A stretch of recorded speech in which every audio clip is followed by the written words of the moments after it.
Hello, good evening to everybody from Dubai.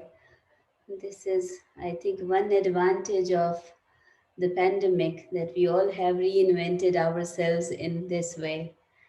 And we are now able to connect, which we may not have, imagined earlier, about a year ago. So, thanks to the pandemic, we are all together here. And thanks to your team for the break, the icebreaker. They say that sitting is the new smoking now. So good that you gave us a smoke break. Okay, so I'll start. I'll start sharing my screen if it's fine with everybody.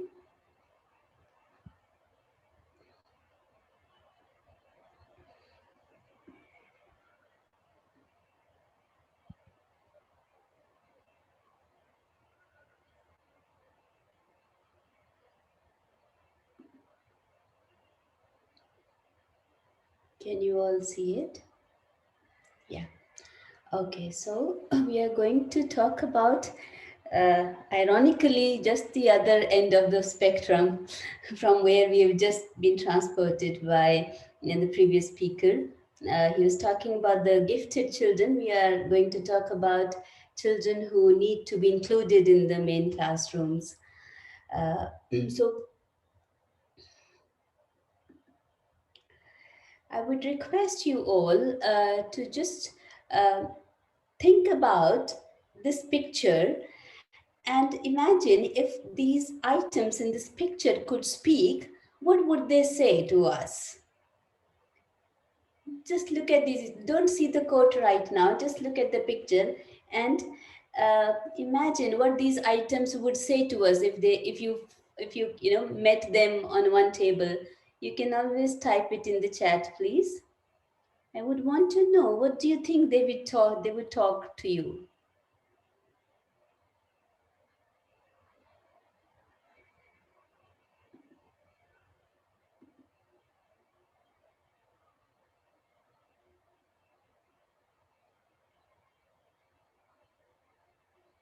Hmm. Miss Irena, would you want to share with us if people are writing anything? Because I can't see the chat side. Yes, it's tasty. Try me home and then runs, spills. Look delicious. Eat me. Okay, fine. For thank you for Breaks. yes. We are tasty. Yeah, yeah.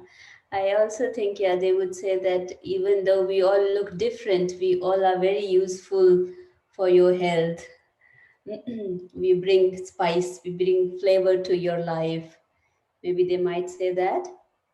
So, what I'm trying to think is that, variety is the very spice of life that gives it all its flavor. This is a very popular quote.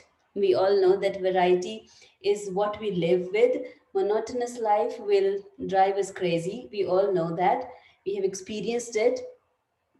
And we also know that the reason why we have a beating heart is because it requires movements up and down that keeps us healthy. A flat heart rate would mean that we no longer live.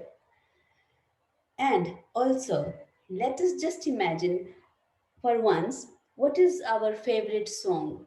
Just think about your favorite song.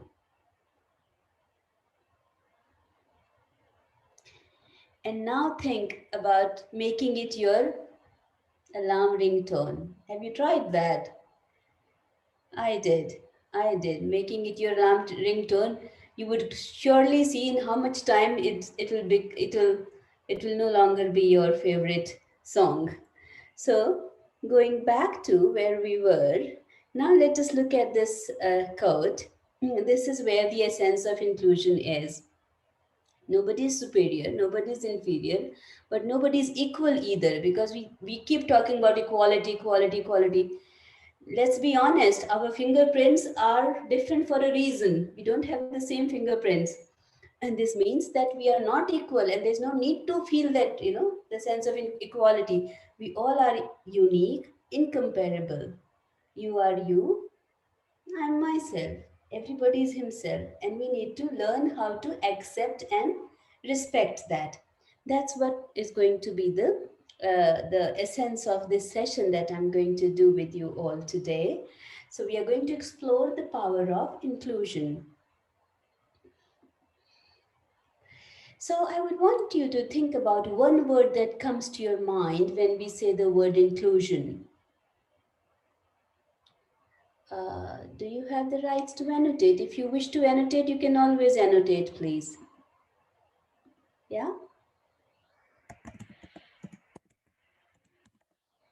Yeah, so if you want, you can annotate. Otherwise, you can write in the chat box, whichever way you like.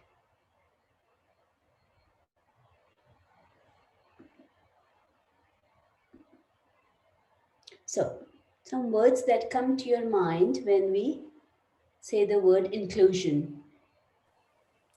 Be part of something, belonging, sad, problems, united, lonely, goal, diamond, acceptance. Yeah, absolutely. So you have, in a way, touched upon one or the other aspect of inclusion as we see it today. Frankly speaking, about it's sad that since late 70s there has been no research that has been done so far which can prove that keeping children in a separate setting would help them improve their academic standards. Now we can imagine a world about 50 years ago.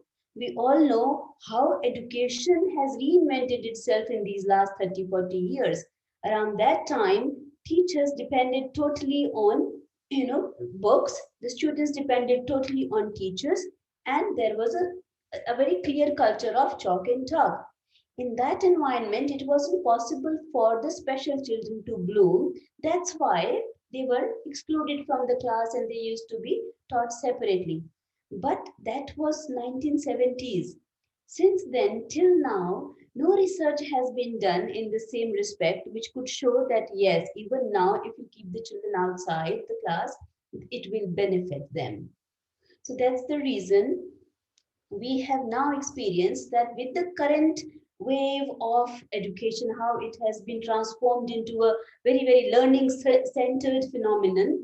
So there it's not very healthy to keep these children excluded. Why? I'll just explain that to you in the next slide. That the fact is that up to 10% of the world's population are those people who are affected by specific learning disabilities like dyslexia, dyscalculia, ADD, ADHD, autism, those kind of issues. About 10% of the world population. So now we can imagine in our classrooms, we do find some or the other children not being very normal, not behaving very normally. Earlier, they used to be, branded as naughty children. Now, thankfully, we know that there are some issues that these children are struggling with. So the fact remains that if in the entire world 10% people are not you know are in need of special support, that means in our class also there are 10% children who require that kind of support. So this movement that has come up now to have inclusive schools is precisely to ensure that the entire we all have a right to education. We all have a right to live a life that we deserve. So to include all the children into one group, which will help all of us to be more accepting of those students in the larger society, is the reason why we now want to see that the schools are all inclusive schools. Since the entire process is in its infancy right now, there are certain apprehensions in your minds. There are certain worries and confusions in your mind as to how will we cater to their needs, and a lot of questions, which I hope by the end of this session we'll be able to find answers for. So I'll take you through this prayer model. I hope you know this model. FRAIR model works with definition, characteristics, examples, and non-examples. So we pick up a topic and we see how can we define it. Then we see how we will what would be the characteristics of this, and then we do the examples and non-examples. So talking about the term inclusion, for me, the inclusion is defined as this. Inclusion is a belief system.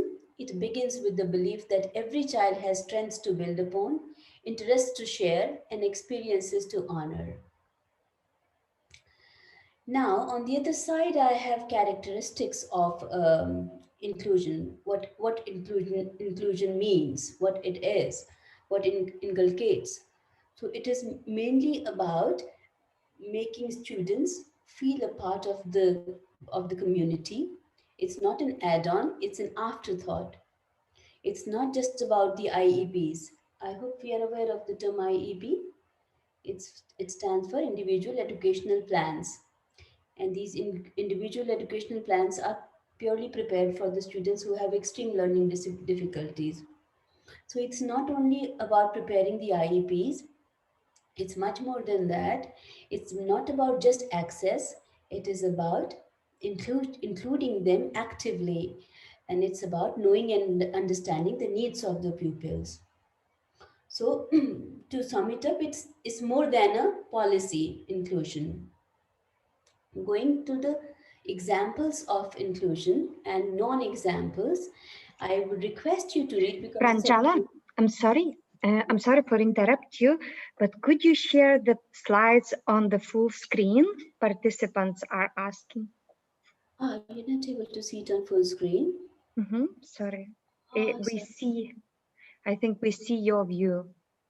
Okay. Sorry for interrupting. No problem. Let me just go back and then see it.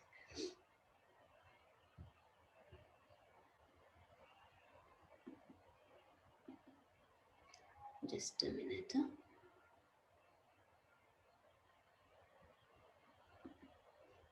Is it fine now? Yeah. Okay. All right. So what I would request you to do now is just go through this. It's no point if I read it out for you. You all can read well. I would want you to know that from the examples that you're seeing here, if you were to identify one example, which would be your most important aspect of inclusion, which one would it be? You can state the statement, or you can even just write the number of that, the sequence of that. Is it first, second, third, fourth, fifth, sixth? Which one would it be that for you is the most important part of inclusion?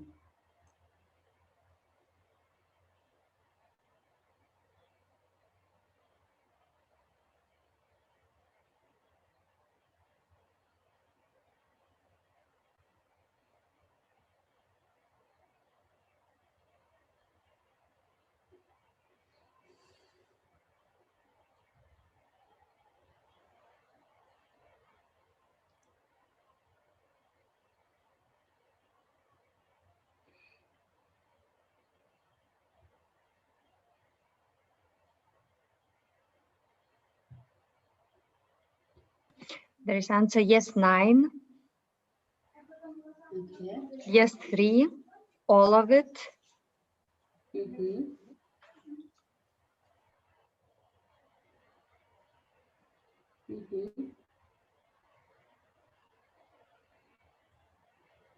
Right. So now if you look at the non-examples, they are mostly just the opposite of what you have seen in this, in the examples. When you see the non-examples, do you have any of these factors which you earlier assumed was the way inclusion meant?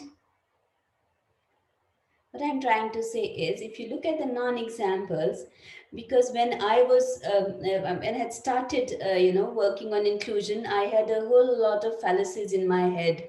One of them was that, if the children are in the class, it's as good as being included in the class.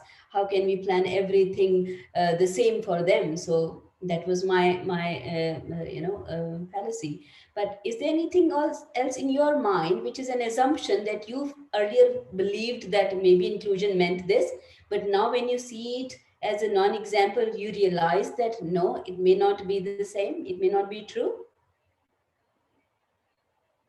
Am I clear, Irena? Just not everybody is able to read in English, so that's why maybe. Ah, okay. Okay, so should I read out then? What would you say? Okay, all right. So, okay, maybe what we could do is, uh,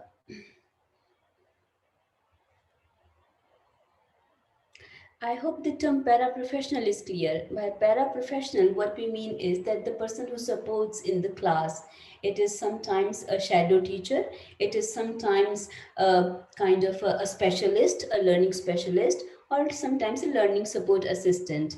So those are the people who are called paraprofessionals. They sometimes support the child, they accompany the child everywhere.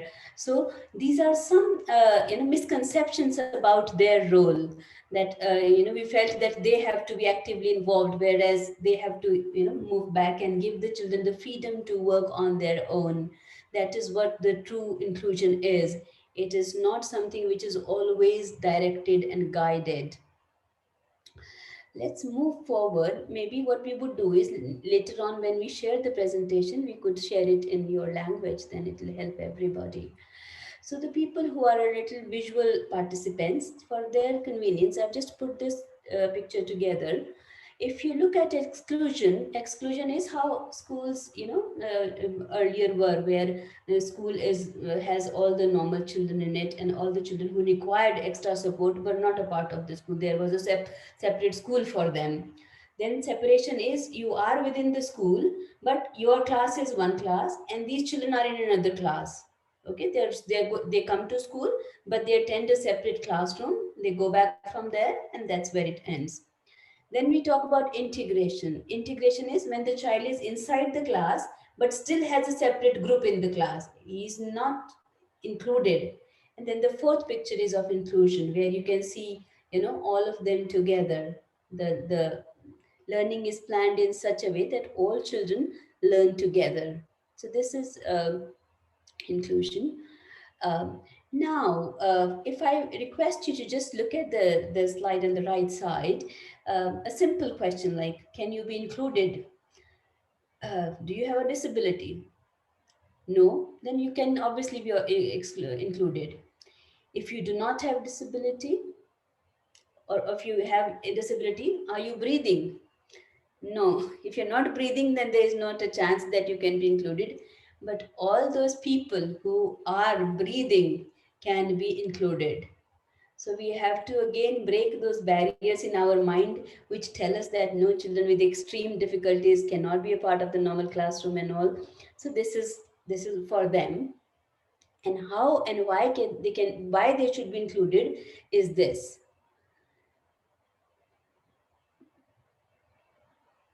So what I'm trying to see is that if I can use my arrow to highlight, yeah. So why do we say that everybody could be included is because of these reasons. We want all children to become responsible citizens. That's what my previous speaker was also speaking about. Children have to be able to develop relationships between themselves. They have to develop confidence in their ability to interact with the world. In that secluded atmosphere, they won't get that opportunity to see the real world. There they will find people like them only. We need to have teachers who can differentiate tasks for them just the way they differentiate for the other students in the class. We have to see the students being more accepting and welcoming of these students. We want to see a society where everybody, all people respect each other, and there is equal access to education for everybody. These are the reasons why we want inclusion in the schools now. So, okay, so this is just a quote I liked. So, diversity is no inviting people to the party. Inclusion is hanging out with them when they get there. So now, how do we include? This is what the main point is, and that's where the needle stops. We have to be very clear on how to do it. So there are two aspects to it. One is a broad way of speaking it. So broadly speaking, these are the ways we include: by inviting others to join, by making them feel that the experience is normal, by committing to inclusive practices, leading by example. I'm sure these are all educationists here. So if we all try to take up this challenge, that I will show and prove in my class that I'm able to, cater to the needs of all the students equally, that would be leading by example. Uncovering strengths and talents of all students, differentiating tasks, and then encouraging interaction. This is a broad and a very abstract way of speaking that this is how we can include, but it's not that easy. So I'll take you through a little more precise way of how it is done in schools. So what we do, I've just taken up one example, but then you could think of some other ways of assessing. So what we do is, there is a assessment that happens for checking the potential of each child. There are many agencies in the market who have this available, this assessment. We call it cognitive ability test. And through this test, we are able to identify who are the students who need this kind of support. So I'm just going to show you a simple video which I have just taken up from Google. This is about assessment called CAT4. It is very predominantly used in a lot of countries. That is why I have chosen it. You might like to use it. You might find some other tool also. But this is something that will give you a glimpse of how the assessment of cognitive ability takes place.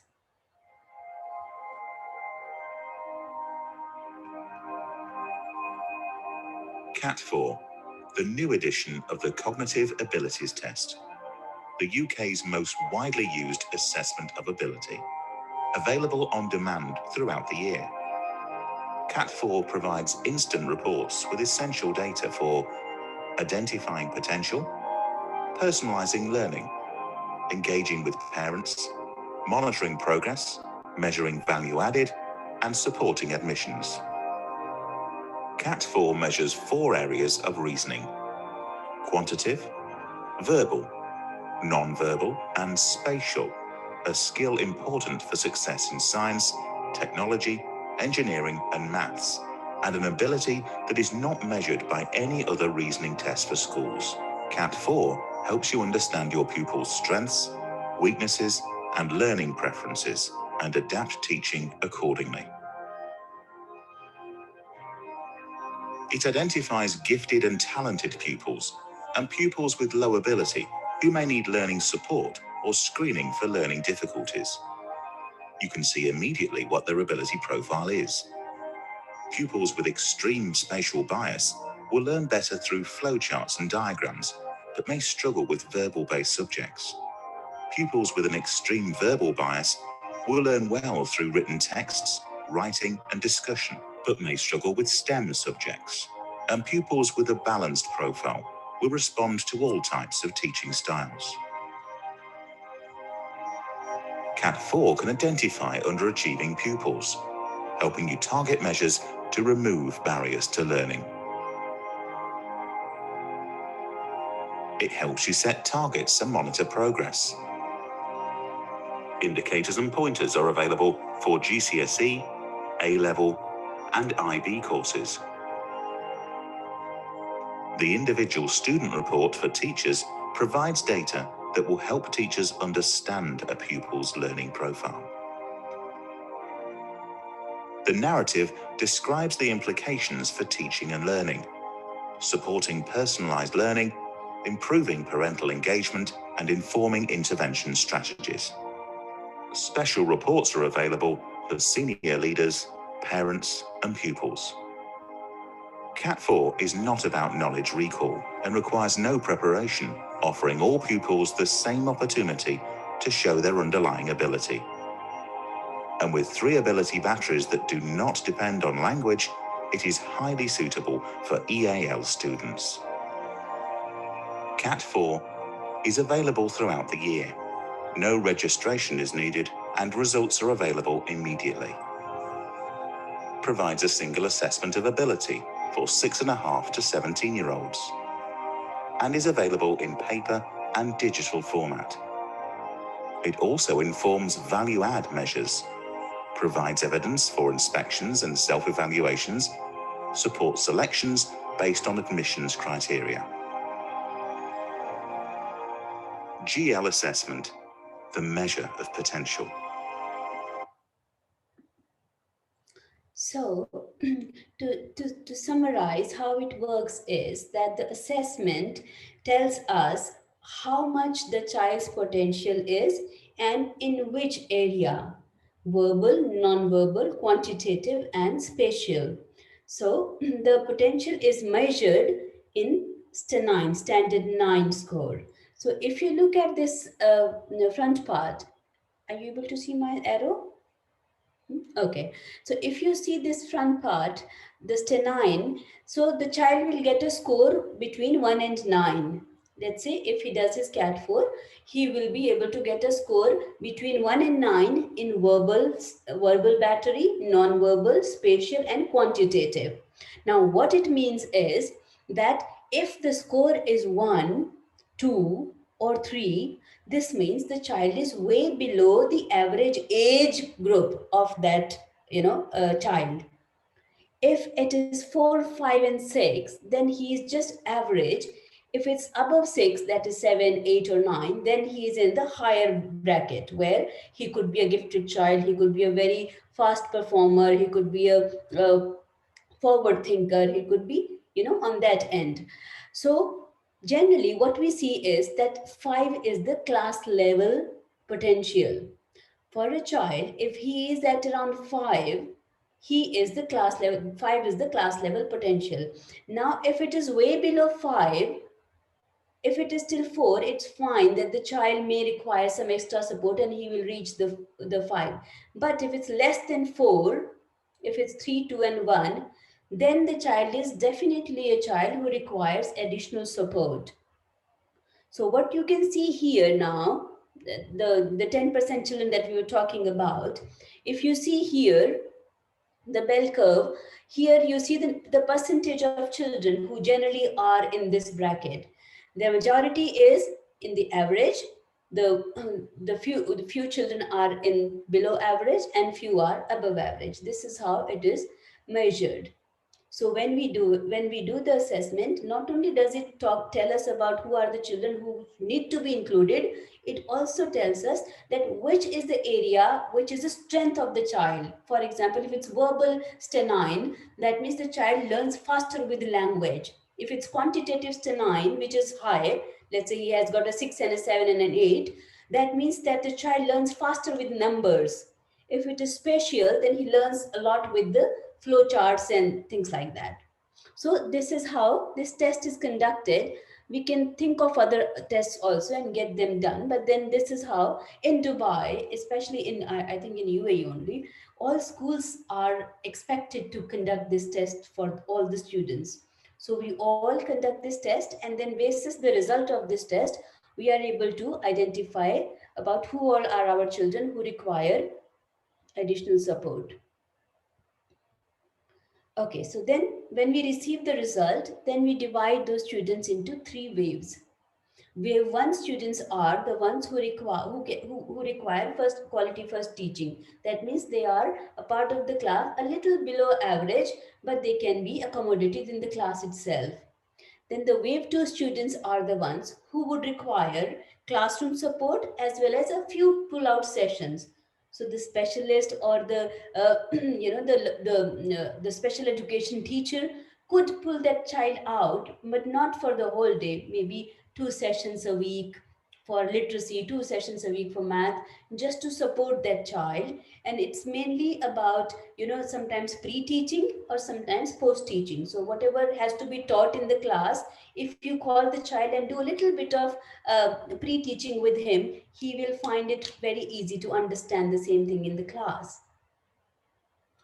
Similarly, if you have, somebody has scribbled by mistake, could you just erase that, please?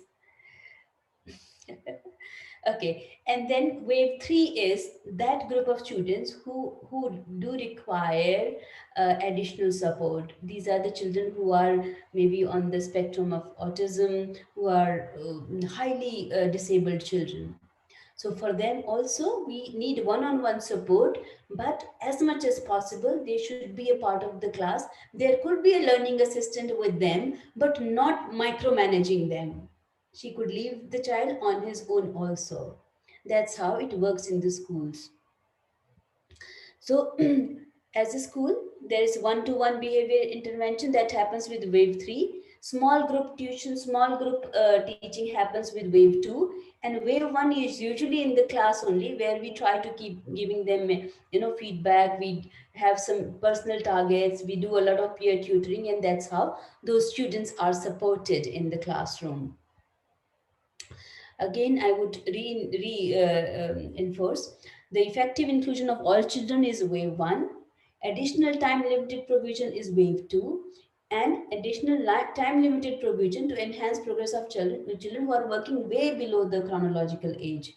This is for them. It is meant for them, the wave 3 support.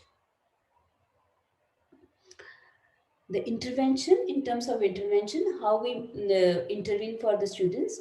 Wave 3 children, there is a lot of training required, a lot of support required, and a lot of monitoring required for supporting these children. Wave 2, it is compulsory to give them those enrichment sessions, but a lot of sessions could be in class also. So the learning support assessment is available there, but she's making him do the same things that others are doing as much as possible. In wave 2, our objective is that the child should be able to move to wave 1. In wave 3, our objective is that he should be able to move to wave 2. That's how it works. Now, a lot of us have this assumption that, if there is a learning support assistant in the class, she will take care of the children. It's not my problem because I already have 25 other children to look after. But then this is how children feel. I will just show you this video. Just watch this and then see this is how they feel when you have them controlled by an adult in the class.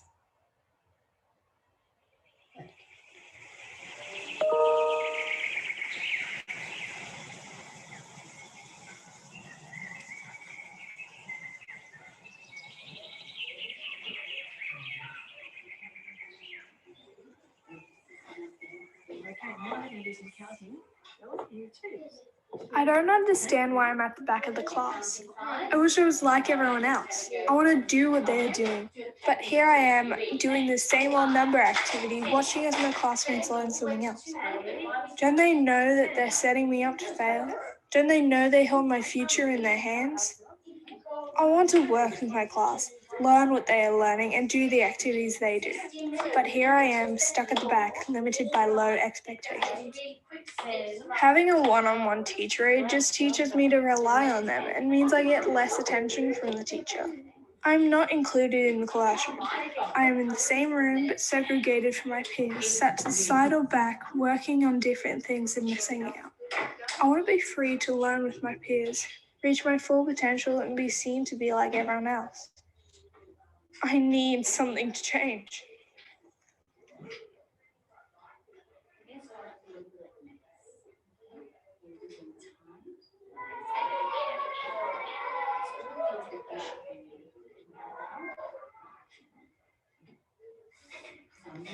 You may be wondering what was wrong with this picture.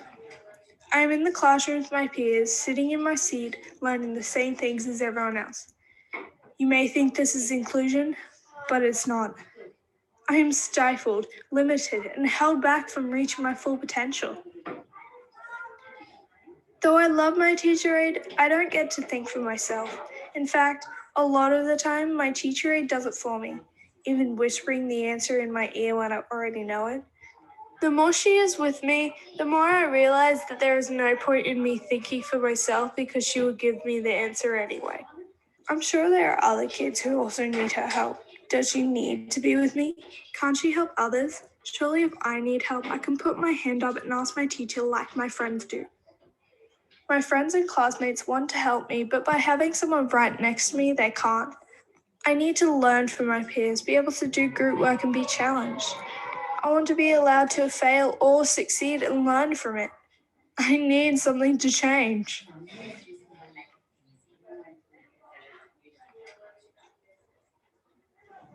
Can you find me in the crowd? Inclusion is more than just a word. It is a culture, a mindset, and an expectation that everyone can and will learn and succeed along their age-appropriate peers. I know it can be challenging to include me in the learning, as sometimes I might require extra resources and information, but giving me space to learn from my teacher and peers is the best way to challenge me and allow me to grow. I want to learn the same things as my classmates, and I want teachers to have the same expectations of me as my friends. My learning may need to be modified, but I still want the opportunity to show what I can do, not focus on what I can't. Treat me the same as any other student and watch me flourish. I will rise to the challenge of expectations you set for me. Are you ready to really include me?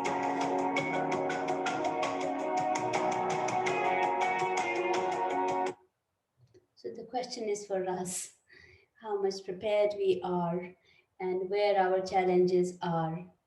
So if you look at this picture, I would want to know from you as to where you are at this moment in this continuum. Where do you find yourself?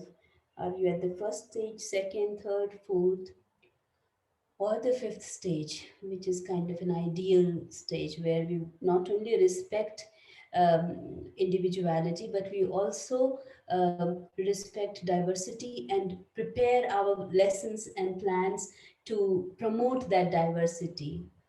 But at this time, I think we are more focused towards inclusion. So I would want you to, have your questions and see if we could have a discussion as to how we could, together make it a possibility that all education providers are open to this idea of inclusion. So I think I would leave it to you, and then maybe we could just see if you would want to have some questions, because just knowing this information and going back is not going to help us.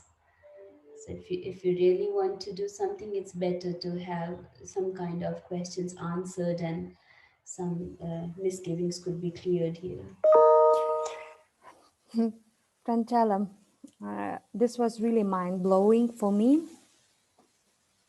And I'm very happy to tell everybody that we already arranged the date for the workshop, online workshop with Pranjala. And you all will get information about that. And I was really touched that by your example that it is possible. And thank you very much. There are some questions in the chat. I hope you will stay with us, but I also want to invite our last speaker, because we are, of course, this is a topic, it's not enough to have 3 days, but yeah, it's lifelong learning anyway, with respect to all the people who are with us all these hours. I'm very, very grateful to you. So thank you very much. Thank you, Anna. I wish everybody all the very best. I'm hoping that we should be able to share this presentation with you and answer all your questions. I'll also put my this thing in the chat box. Okay, My email. Thank you so much. Have a good evening, everybody.